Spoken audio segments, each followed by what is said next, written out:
As I listened to the presentation of these plans, it occurred to me that maybe I should just update you a little bit about some of the work that's been happening over the summer before I talk to you about the Remote Learning Academy.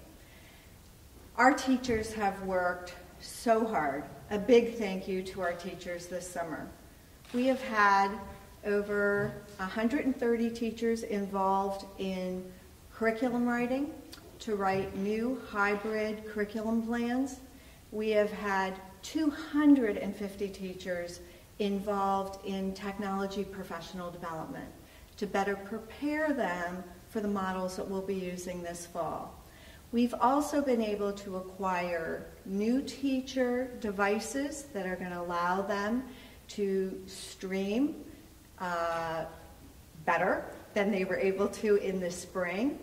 We've been able to acquire more student devices so that we're prepared to be able to provide devices to families who need them to allow for the remote component of our learning. So it's been a busy summer, and everybody's been working very hard to try to get ready for the success of our new model.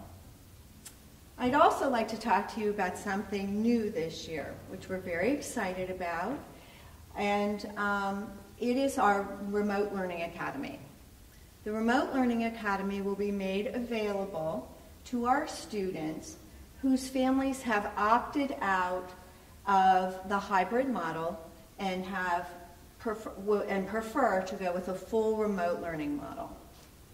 It will operate as its own academy within the Newburyport Public Schools.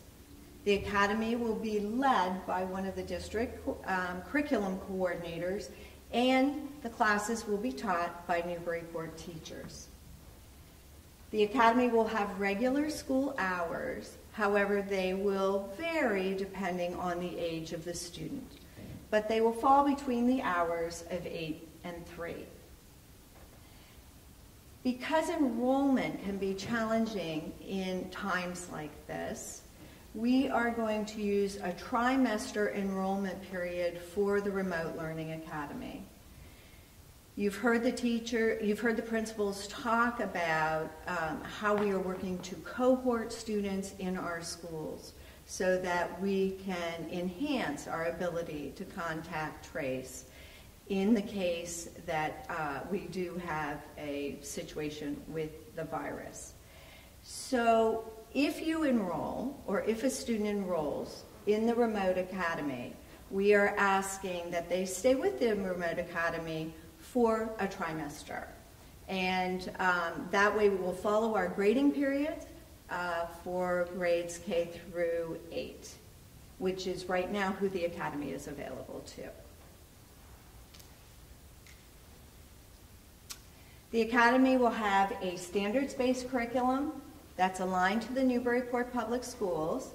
However, the instructional resources may not be identical because we have chosen instructional resources that are most appropriate for a remote learning situation. As Principal Furlong talked about in her presentation, we will be spending time educating the students on how to best access remote learning to prepare them for the learning experiences they're going to have. As you've heard from many of the other presentations thus far, it will be a combination of synchronous, asynchronous, and independent learning experiences for the students. The Academy will include both formative and summative assessments.